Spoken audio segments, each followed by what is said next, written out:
Father of our fathers, help me lead my men well. Do not let me dishonor my legion. Please help me regain my family's honor. Open the gate! The reason I was attracted to this film in the first place was because I knew the book as a kid, and I loved it. It's pure and simple as a story. It was something about the atmosphere of being at the edge of the Roman Empire, and yet it also has this gripping adventure story at the heart of it. He's visualized this since he was a young boy, and I think now to be here and making this film, the dream realized, so it's a pleasure to be part of that dream. It feels epic, it's sweeping, it's got scale. It's been a rigorous endurance challenge. You know, I knew it was going to be a very physical role, but doing a movie like this is like my childhood dream.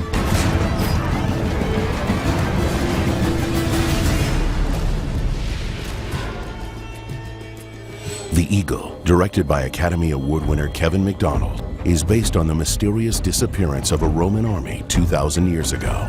An entire Roman legion marched north in Britain on a mission of conquest and vanished, never to be seen again. The 5,000 men disappeared without a trace, and with them went their cherished standard, the Eagle. Marcus Aquila! 4th Cohort of Gaul, 2nd Legion. This your first command, sir? It is.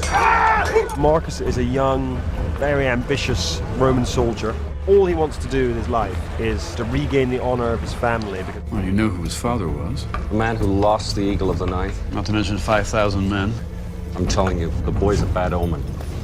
The Eagle was a regimental standard of a Roman legion, equivalent to the battle colors of a modern army. With a long-running war in Britain, losing the Eagle was a humiliation for Rome and a great coup for her enemies. If you lost the Eagle, that was one of the biggest disgraces. He has devoted his entire life to being the best soldier that he possibly can. You say the Eagle's been seen in the far north. No Roman can survive north of the wall. Then I'll take Eska. I can use his knowledge. He speaks the language. He's a slave. Eska was a member of the Brigantes. He's been a slave for probably about 3 or 4 years. He hates the Romans.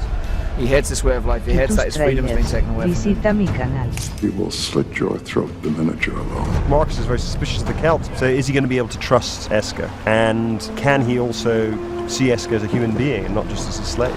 How can a piece of metal mean so much to you? The Eagle is not a piece of metal. The Eagle is Rome. You're seeing a man go on a journey into kind of the heart of darkness. I think for a Roman, when you cross Hadrian's Wall, you must have felt like you're at the end of the world. Hadrian's Wall marked the furthest end of an empire that stretched from the Middle East and North Africa right across Europe to a thin line in northern Britain.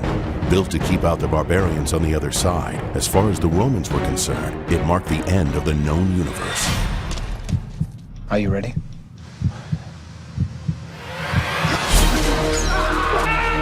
They end up going on this epic journey together into the wilds of Scotland to find out what happened to the Ninth Legion and to try to recover its lost standard. Who has the Eagle? He knows. He's one of them. Your tribe butchered my father's men like dogs! Your father came to kill!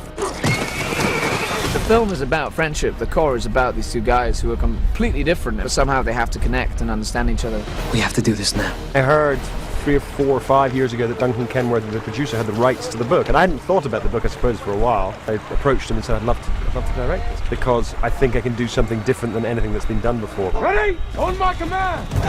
There was a lot of stuff that needed to be done to be prepared to do the movie. Everybody's still alive, so let's count that as a good thing.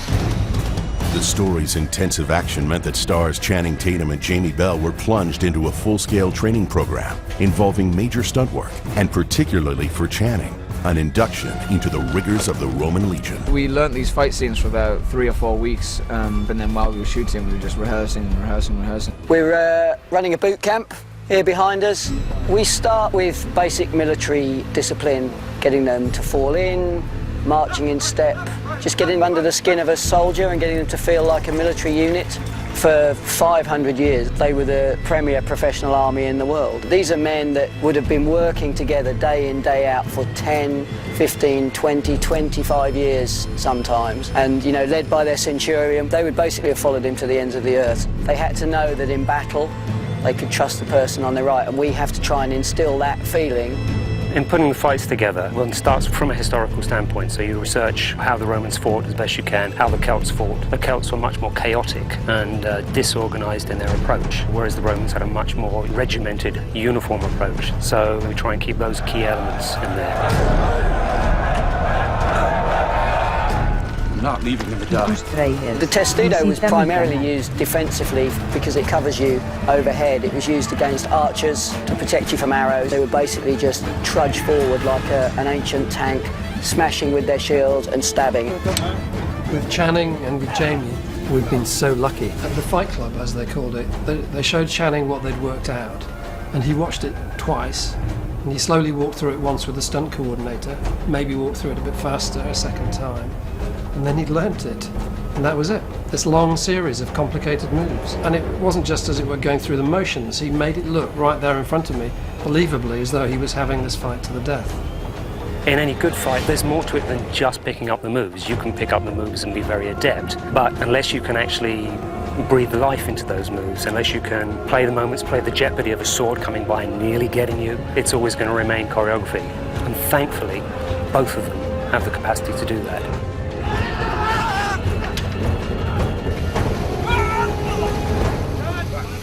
There's this saying that's in the military that if you look around and you can't find the weakest link, you are it. And that's a very intimidating thing when you see, all these amazing award winners, or even just, just talented, respected people. But at the end of the day, it makes you feel good because they're taking care of you. They're helping you along the way. And it's an honor to get to work with every single one of them.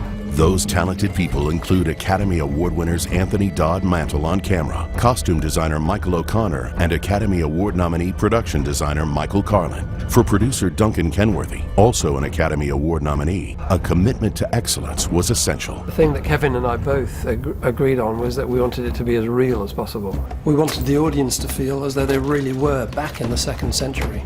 The first act is all in Roman Britain, and that's where most of our effort in terms of construction and things like that has been. We've had to create a built world. I come from a documentary background, and so I always start everything by thinking, what's the reality? What's the real thing here? And so I think that what's real is usually more interesting and more complex and more different than what people realise.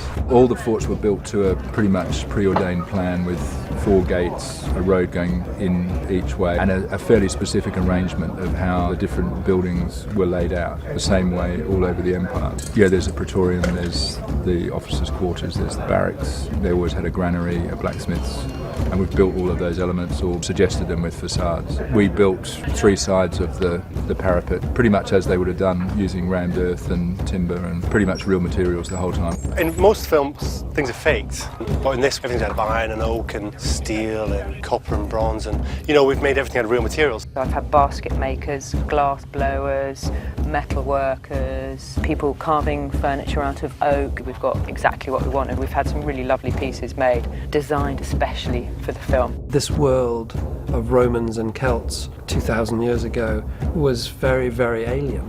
The Romans are not us. They were harder and tougher than we are. They prayed to different gods, had completely different rituals. But just as we try to get the drama of this amazing story right, if we get the look of it right, if we pay attention to all the little details, as we have, we help the audience make that imaginative leap into another world and bring the past to life in a way that maybe they haven't experienced before. Open the gate, soldier. When they go through Hadrian's Wall to the north, it's very much about landscapes and finding very particular places for particular scenes and telling this enormous journey till they get to the Seal Village, which is theoretically at the very end of the world.